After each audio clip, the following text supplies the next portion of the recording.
Assalamualaikum dan salam sejahtera. Jadi pada hari ini kita nak discuss praktis formatif 7.2 dan 7.3. Jadi tadi teacher dah bagi satu link untuk Mentimeter kan? Semua buat tak tadi Mentimeter? Buat je. Soalan sangat simple kan? Soalan teacher bukan soalan Bayu. Bagus cik. Ellie cakap dah buat kan? Okey, jadi kenapa? Ni dia. 32 orang. 32 orang daripada 29 campur dengan 32. 51. Sepatutnya kamu ada berapa tu? 29 campur dengan 32. Sepatutnya kamu ada 61 kan? Betul tak? Tapi yang respon Betul. yang respon 32. Apakah perasaan nak belajar hari ni? Teacher nak tengok bagaimana kamu punya mood, kamu punya perasaan. Dah lama kan dah belajar PDPR ni kan? Ada yang excited. Yang paling besar ni yang paling banyak respon dah ni, excited. Ada yang agak excited. Ada yang teruja. Ada yang bercelaru. Dia bercelaru apa tu? Ada yang neutral, ada yang macam biasa. Okey, ada yang entah. Siapa ni yang entah? Sebab kamu jangan risau. Teacher tak tahu pun siapa yang hantar semua ni. Macam best lah kan. So you all boleh jujur lah. Apa yang kamu rasa bila kita belajar secara PDPR. Ni ada lagi yang masuk lagi ni. Ada yang takut. Kenapa takut? Ada yang semangat tapi berdebar. Oh, saya nak belajar tapi tak nak PDPR. Nak buat macam mana kan? Terpaksalah. Kita pun tak sangka kan pandemik ni berlarutan sampai dah nak masuk 2 tahun dah ni. Okay, ada yang gemetar, ada yang freaking excited bro. Bro ni apa bro? Bro ada yang kurang bersemangat, letih-letih. Yelah teacher faham tak? Kelas hujung kan? Tak apa. Kita santai je hari ni. Okay, ada yang happy, ada yang suka, ada yang mengantuk. Sabar, sekejap lagi tidur. Okay, ada lagi yang masuk ni. Yang mana tadi saya tak baca lagi. Ada yang experience is key for learning. Ya, betul. Daripada pengalaman lah kita akan belajar kan. Sekarang ni pun kita dapat pengalaman belajar ketika COVID-19. Satu perkara barulah. Okay, and then ada tak yang teacher tak terbaca? Semangat tapi berdebar. Okay, jadi habis kelas kita lepas ni, teacher akan hantar link baru. Teacher nak kamu komen, respon pula bila kita dah habis kelas. Okay, terima kasih untuk respon ni. 34 orang respon daripada 61 pelajar. Saya nak buka ni. Okay, kemudian teacher nak sentuh sikit pasal Padlet kelas kita. Jadi teacher start dengan 4 Al-Biruni lah. Okay, ni teacher buka Padlet kita. Jadi Padlet tu tadi teacher dah letak pada group WhatsApp untuk description kan. Jadi boleh klik kat situ. So dekat ruangan teacher ni teacher akan letaklah apa-apa bahan perkara yang penting untuk kamu rujuk. Contoh yang ni teacher dah letak dah nama kumpulan untuk kita sesi next week. Next week kita nak buat pembentangan presentation kan. Yang ni 4AB, yang ni 4AF. Okay, 4AB dan 4AF. Okay. Jadi teacher tengok kat sini, teacher tak marah cuma teacher faham dalam keadaan kekangan kita PDPR semasa COVID-19 ni. Tapi andai kata kamu ada masalah dengan internet kan. Contoh macam ada yang WhatsApp teacher personal, ada yang tak boleh nak upload hasil kerja sebab line slow. Tak apa, just WhatsApp pada teacher, teacher akan upload. Contoh macam Nurin Arifah Sofia kan, sebab Nurin dia punya line slow, jadi Nurin bagus, Nurin WhatsApp teacher. So teacher boleh tolong upload, tak ada masalah daripada kosong kan, macam teacher pun tak tahu kamu buat ke tak ni sebenarnya. Jadi melalui Padlet ni teacher dapat pantau lah sama ada pelajar-pelajar teacher ni buat tak tugasan, jawab tak soalan yang teacher suruh buat Okey, sama juga dengan 4AF pun ada lagi yang ruangan dia kosong, orang lain dah panjang berjela dah. Kita tengok contoh macam Hanis Syairah ni kan, dah banyak dah ni. Dah banyak dah Hanis hantar. Okay. So pelajar baru pun yang baru lapor diri pun teacher dah buat teacher dah masukkan nama. Untuk 4AF ada 2 orang pelajar baru, untuk 4AB ada seorang pelajar baru dan nanti boleh gunalah Padlet ni Okay. Jadi untuk hari ni kita nak discuss praktis formatif untuk 7.2 dan juga 7.3. Okay. 7.2 dan juga 7.3.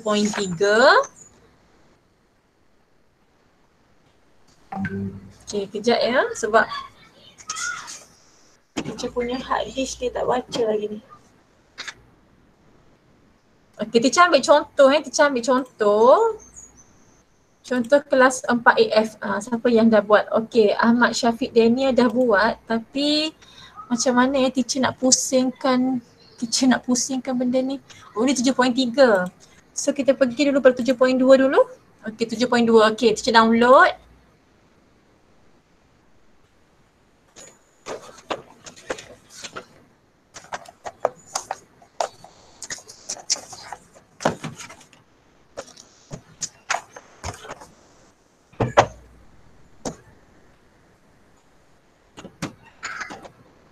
Kalau ada masalah boleh buka mic bagi tahu ya.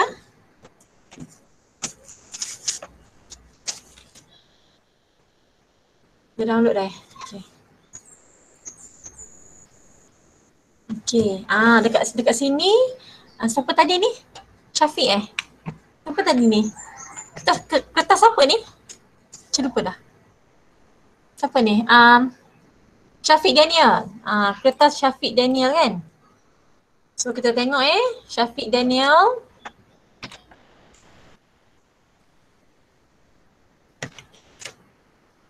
Okey, nampak tak? Nampak tak paper Syafiq? Nampak. Okey, nampak So teacher gunakan pen merah. Boleh tak guna drawing tablet ni? Boleh. Saya padam sekejap. Saya nak padam. Saya nak bayar. Okay.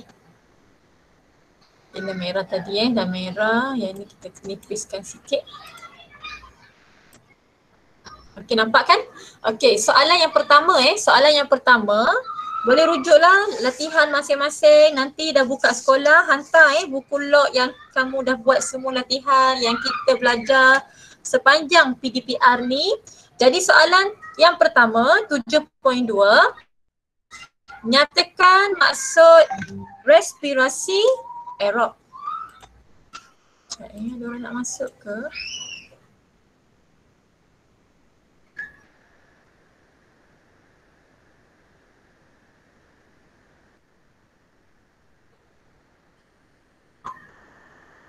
Tak ada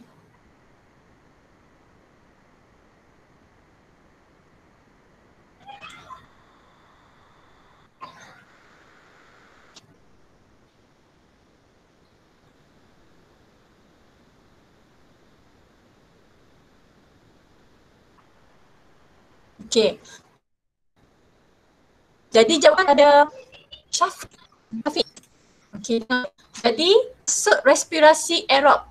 Respirasi aerob. Jadi cuba Zafri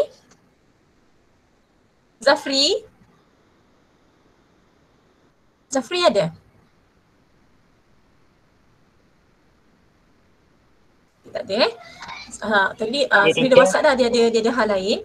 Dia ada kerja lain. Dia apa yang Zafri tadi di WhatsApp dia? Okay, line dah okey Okey. Zafri, kalau respirasi aerob Zafri, dia berlaku dalam keadaan Okey, Maaf, dia Fakir. respirasi aerob adakah berlaku dalam keadaan Ya Zafri? Saya tengah call. Respirasi aerob adakah dia berlaku dalam keadaan tak dengar Zafri? Apa? Saya tengah call. Okey, orang lain. Siapa free sekarang ni? Zafri tengah call. Sufi ada Sufi? Sufi ada? Okey, Puteri Nur Auni lah. Puteri Nur Auni? Auni? Auni? Nak itu. Tapi bahasa Inggeris teacher. Ya? Boleh. Siapa tu? PE ke? Farhan? Teacher. Okay, Farhan Okay, Farhan.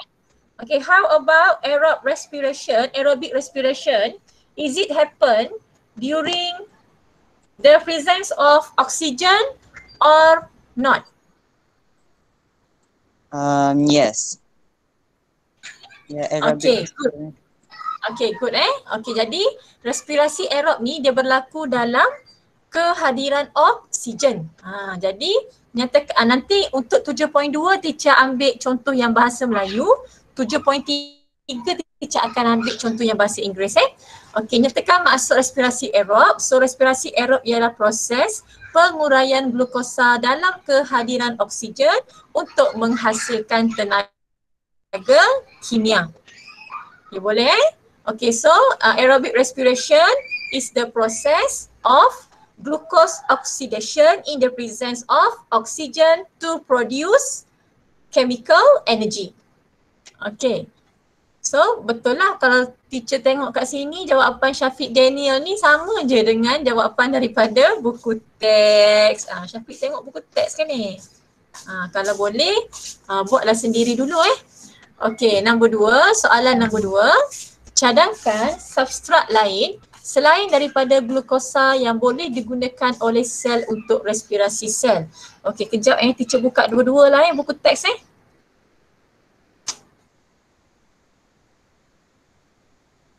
Tapi kenapa teacher punya hard disk ni dia tak dapat baca, tak dapat di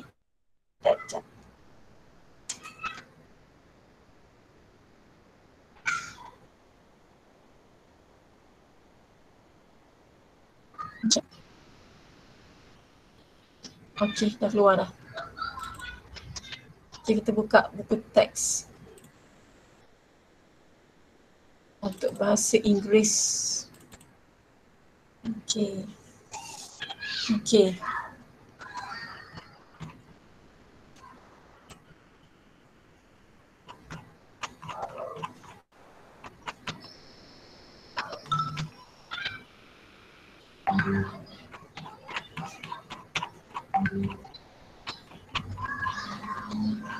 Okay, so kita tengok kepada dalam bahasa Inggeris 7.2. Suggest another substrate apart from glucose that can be used. Kita juga boleh gunakan apa tadi? Fructose kan? Kita boleh gunakan fructose. Dalam bahasa Melayu fruktosa. Ataupun kita boleh gunakan galactose ataupun galactosa. Okay, so kita write. So betul lah. Okay, fruktosa dan galactosa. Okay, soalan yang ketiga. Nyatakan persamaan aerobic respiration. Jadi kita belajar sebelum ni aerobic respiration ni dia berlaku dengan kehadiran oksigen, di mana the glucose will be oxidized by the oxygen and produce carbon dioxide. Si aerob ni dia akan menggunakan di mana glukosa tu akan dioksidakan oleh oksigen bagi menghasilkan karbon dioksida, air dan tenaga. Okey, betul jawapan daripada Syafiq. Bagus Syafiq. Dia nak masuk lagi ke? Okey. Next, soalan yang keempat. Huraikan proses-proses yang berlaku dalam respirasi aerob untuk menghasilkan tenaga. Jadi kita dah belajar sebelum ni kan, dia start dengan glycolysis, lepas itu barulah yang berlaku di sitoplasma, kemudian barulah dia akan berlaku pula dalam mitokondria bagi menghasilkan tenaga. Okay, describe the process involved in aerobic respiration to produce energy. Jadi kena detail lah, kena cerita daripada awal. Okay, jadi pertama sekali berlakunya proses glycolysis. Okay, kat mana berlaku? Dalam sitoplasma. Apa itu proses glycolysis? Glukosa diuraikan menjadi 2 molekul pyruvat. Seterusnya apa yang berlaku? Seterusnya pyruvat ini akan dioksidakan melalui satu siri tindak balas untuk menghasilkan karbon dioksida, air dan tenaga. Peringkat ini berlaku dalam mitokondria. So untuk aerob ada 2 tempat dia berlaku. Satu di sitoplasma, satu lagi di mitokondria. Tapi kalau respirasi anaerob, ia hanya berlaku dalam sitoplasma. Okey, jadi untuk bahasa Inggeris tadi, yang ni so it happen with glycolysis process that occur in the cytoplasm where the glucose will be break down into 2 pyruvate molecule.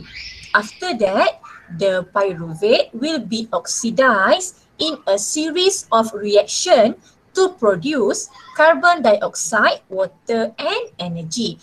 And this stage occur in the mitochondrion. Okay, bagus Syafiq. Okay, senang cuci tanda disemak. Berapa hari bulan hari ni? 17 hari bulan 6 2021. Okay, boleh kita teacher save Okay. Syafiq Daniel.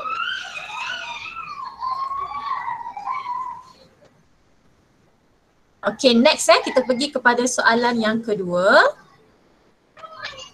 Okay, so kali ni teacher akan ambil contoh untuk 4AB pula 4AB. 7.3 yang nampak jelas sikit, Tuan Alia Safiah ni jelas tak? Kita tengok sekejap. Okay, boleh? Nampak kan? Jelas juga kan? Okay. Kita download dulu. Okay, open when done.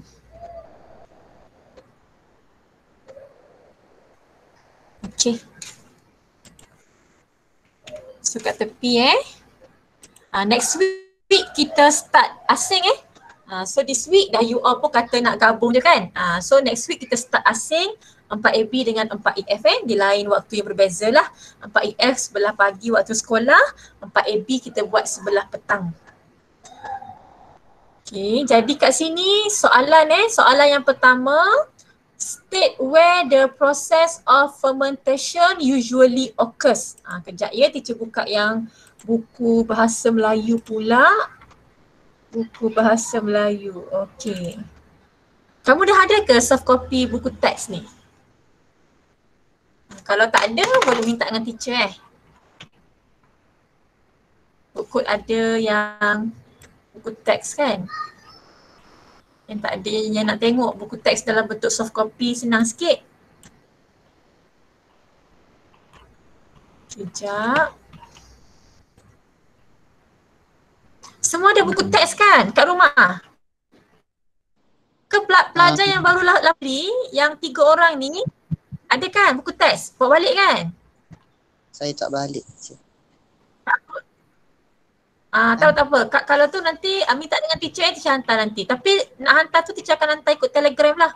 Sebab takut WhatsApp sebab dia size dia terlalu besar kan. Nanti tengok nanti mana. Okay. Nanti WhatsApp teacher Baik teacher. Okay, siapa tu? PA teacher. Okay. Okay, so dalam bahasa Inggeris, nyatakan di mana proses fermentasi biasanya berlaku. Jadi kita dah nak bincang yang 7.3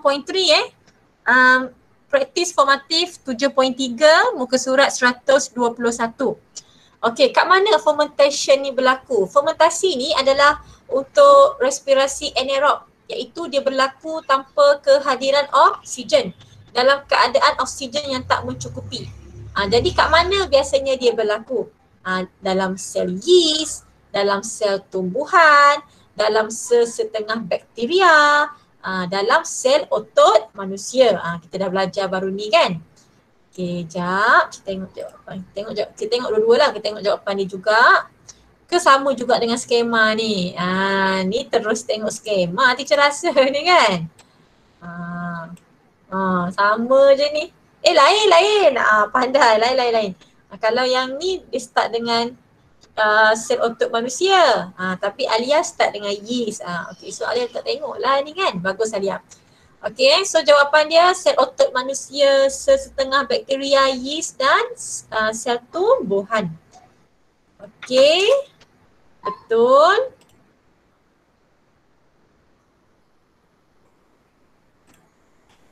Okay, so good.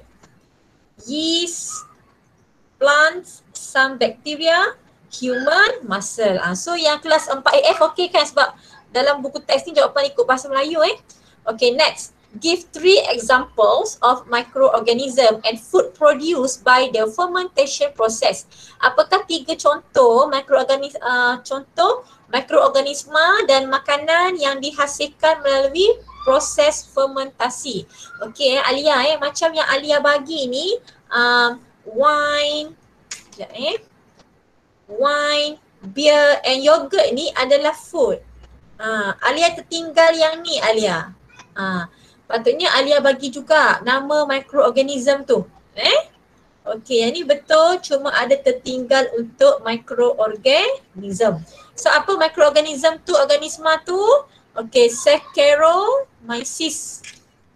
Okey, Saccharomyces. Contoh wine, beer, produk fermentasi CO2 dan ethanol. Kemudian organisma Aspergillus, produk fermentasi dia asid laktik, contoh dia dalam pembuatan makanan kicap.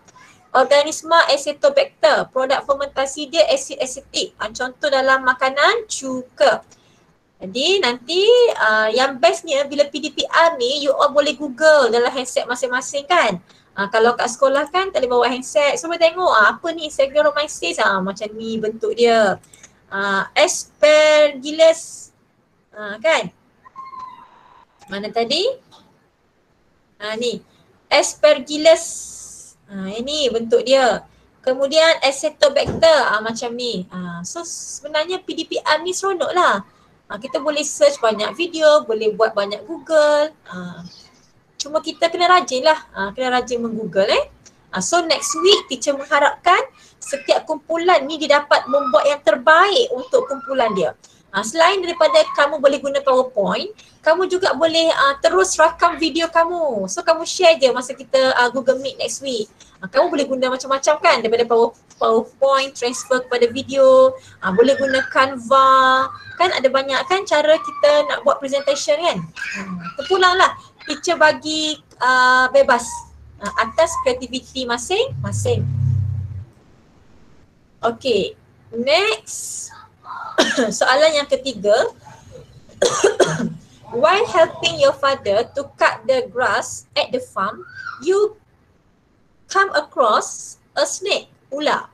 Terrified, dalam keadaan yang takut, you run away from the snake. Explain the cellular respiration that takes place in the muscle cell of your legs. Okay. Semasa membantu ayah menebas rumput di kawasan kebun, anda telah terserempak dengan seekor ular. Oleh sebab terlalu takut, anda melarikan diri menjauhi ular tersebut. Huraikan proses respirasi sel yang berlaku dalam sel otot kaki anda. Jadi dekat sini, kamu kena bayangkan ini bukan dalam keadaan yang rehat.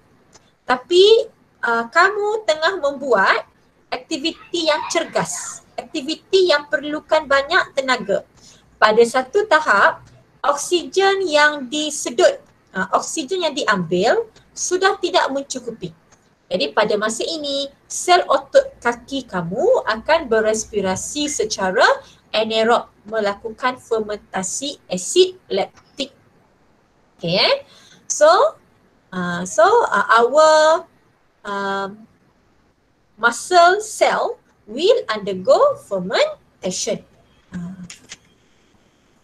Okay, so jawapan dia, apabila anda berlari, pecut, nak elak berular tadi tu kan. Paru-paru dan aliran darah tidak dapat membekalkan oksigen dengan cukup cepat dengan mencukupi untuk memenuhi keperluan sel otot anda. So kena tambah sel otot anda untuk menghasilkan ATP.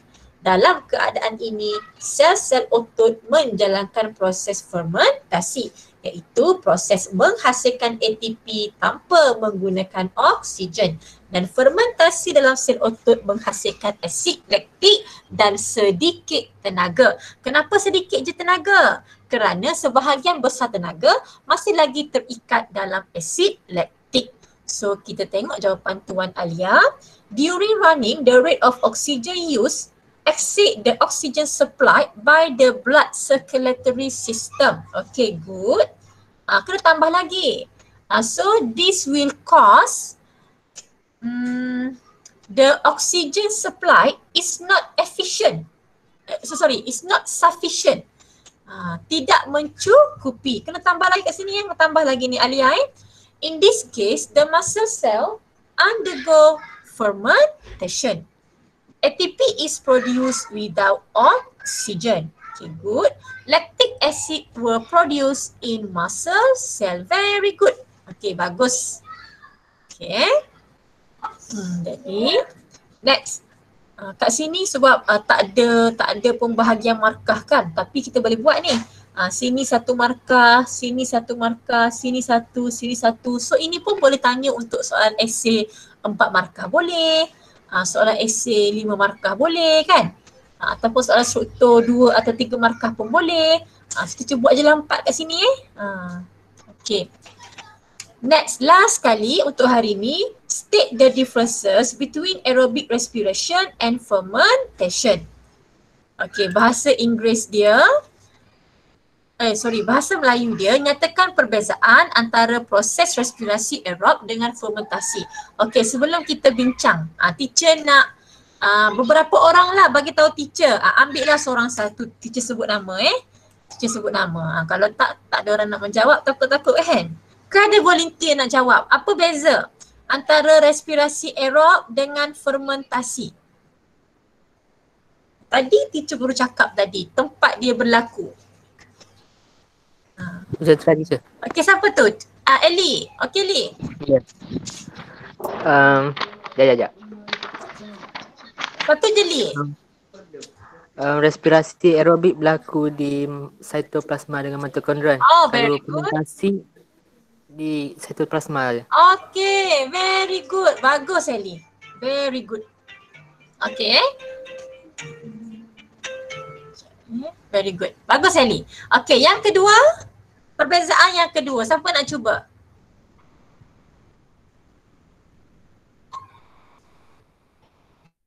Saya teacher.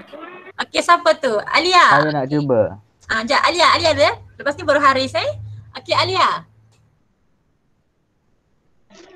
Aerobic respiration process present of oxygen, fermentation without oxygen or in limited oxygen condition. Very good, Alia. Bagus. Untuk respirasi aerob berlaku dalam kehadiran oksigen.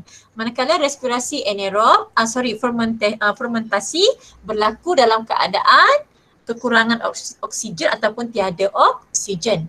Okey, tadi Haris. Yang ketiga, Haris. Apa, Haris? Haris bagi respirasi oksigen? aerob. Bagi respirasi aerob menghasilkan air dan fermentasi tidak menghasilkan air. Okay, very good. Sebab fermentasi ni dia akan menghasilkan sama ada asid laktik bagi sel haiwan ataupun etanol untuk sel tumbuhan. Okay, bagus Haris. Okay, tengok jawapan daripada Tuan Alia. Anaerobic respiration occurs in cytoplasm and mitochondrion while fermentation occurs in cytoplasm. Okey, bagus. Apabila perbezaan dia mesti dalam satu ayat, kemudian ada penanda wacana di tengah-tengah. Dia mesti sama ayat.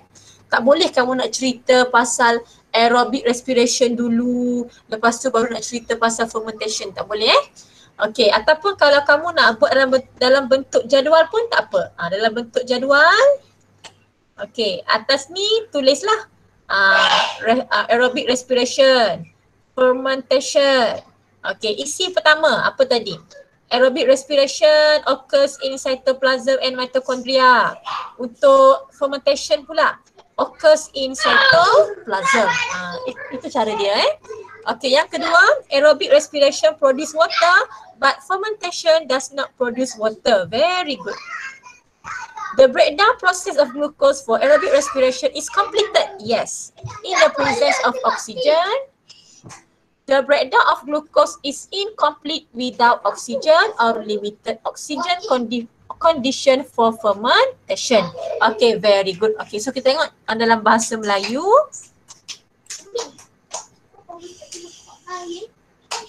Jangan ada lain.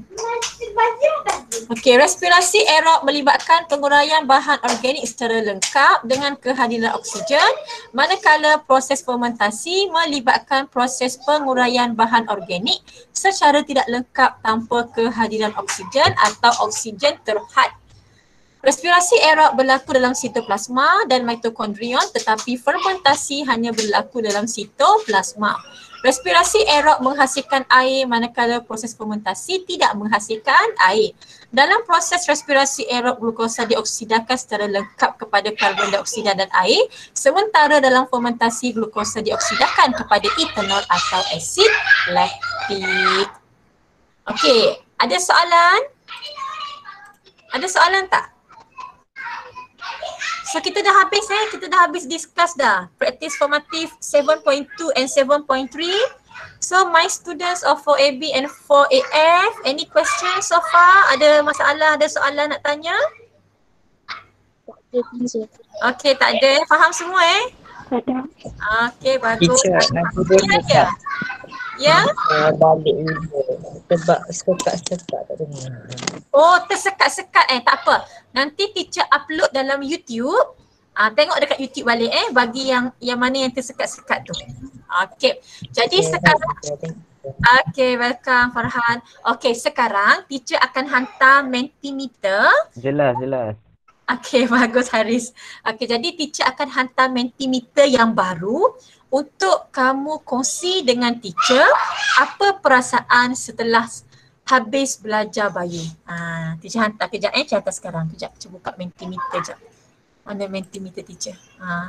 Yang ni yang sebelum sebelum.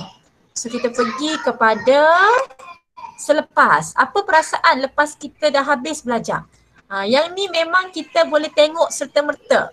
Kalau kamu nak guna pun boleh nak guna ni. Okay, kejap ya. Okay, so teacher nak hantar share. Biasalah work from home, anak-anak macam ni lah. Okay, kejap. Kejap, jangan balik. Okay. Okay, boleh vote sekarang Okay. Perasaan setelah dah belajar.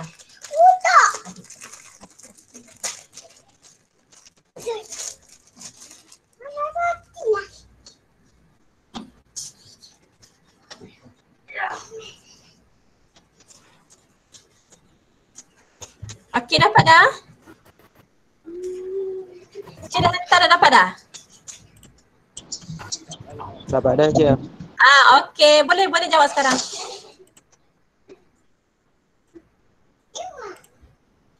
Okey. Jawab sekarang Kita boleh tengok terus best. Siapa ni best? Yang ni orang mula-mula sekali ni. Dia kata best. Okey, ada juga yang kurang faham. Okey, tak apa. Nanti boleh ulang balik dalam video yang teacher upload di YouTube. Tengok balik. Ya Allah, dengan robot. Ya, mungkin yang kurang faham tu sebab line tak clear kan. Tadi Farhan cakap tadi tu line tak clear, so suara teacher macam robot tapi tak apa. Teacher rasa sebab line teacher okey. Jadi teacher rasa video teacher kalau teacher upload ni okey lah, bukan suara robot jadi boleh tengok balik dekat YouTube channel teacher Madiana Smash Biology bagi pelajar yang baru daftar ke Smash yang 3 orang tu kan. Yang lain dah tahu dah. Okey, masih lagi tak suka online. Sabar je lah ya. Kita mengharapkan PDPR ini cepat-cepatlah nanti dah dapat kita bersemuka. Boleh buka balik sekolah. Saya okey tapi Unify ni dia kata. Okey, bolehlah cakap alhamdulillah dah habis. Line tak izinkan join PDPR. Teacher faham. Tak apa. Sebab memang line internet di kawasan tertentu ialah macam kita kan kawasan pedalaman kan. Teacher faham. It's okay. Lega sebab dah ngantuk nak tidur dah. Baru nak pergi mandi. Ya Allah, ni pukul berapa baru mandi ni. Okay, very good. Apa lagi? Fun. Blur lagi but akan refer YouTube channel. Okay, bagus. Sebab itulah teacher upload di YouTube channel untuk kamu ulang balik, untuk kamu tengok balik banyak-banyak kali. Tak sabar nak dapat latihan. Okay, insyaAllah teacher bagi Okay, yes, bab 7 sudah habis. Betul. Okay, so next week kita akan masuk bab 8. Okay, amazing and interesting. Okay, lapar alasiannya. Okay, pas ni makan nak jawab bio score tapi tak reti. Tak apa, jawab dulu. Nanti kita akan bincang. Sedikit kepeningan, tak apa. Yang ni mesti sebab line tak clear. So boleh rujuk balik YouTube channel teacher Alhamdulillah faham, syukur. Macam biasa. Okay, terbaik. Sangat faham. I like it. Great. Very good. Faham sikit-sikit, tak apa. Kalau tak faham, kalau dah tengok YouTube pun masih lagi tak faham sangat, boleh WhatsApp teacher Okay, so boleh je tanya teacher apa-apa, teacher takkan marah. It's okay. Okay, lega dah habis Okay. Okay, so ada apa-apa lagi ke nak bagi tahu teacher sebelum kita akhiri kelas petang ni? Ada lagi tak? Ada je, ada. Ya, apa Zik? Saya sayang teacher. Okay, sayang Aziz balik. Pandai Aziz ni. Cair teacher. Okay. Kalau tak ada apa-apa lagi, so kita akhirilah kelas kita pada hari ini. Ketua tingkatan jangan lupa hantar kehadiran siapa yang hadir, siapa yang tak hadir. So kalau teacher tengok kat sini 44 daripada 61. Hampir separuh lah tak hadir. Jadi teacher mengharapkanlah yang tak hadir ni ada sebab yang kukuh. Dan WhatsApp teacher beritahu masalah supaya kita boleh cuba cari cara nak atasi dan tengoklah YouTube channel teacher sebab teacher buat tu untuk kamu semua dan untuk pelajar lain-lain juga. Jadi ambil peluang ni. Jangan tak datang kelas tapi tak tengok YouTube. So carilah YouTube channel, cari video nanti teacher akan share dalam group link kepada video untuk rakaman hari ni. Okay, so tak ada apa-apa. Okay, setakat tu je. Assalamualaikum, salam sejahtera. Terima kasih. Okay je. Okay, welcome. Bye. Okay, welcome. Have a nice day. Okay, boleh pergi makan. Welcome. Boleh pergi makan, boleh pergi mandi, boleh pergi tidur. Thank you teacher. Okay. Welcome sama-sama. Okay, bye. Assalamualaikum. Mami, apa ni?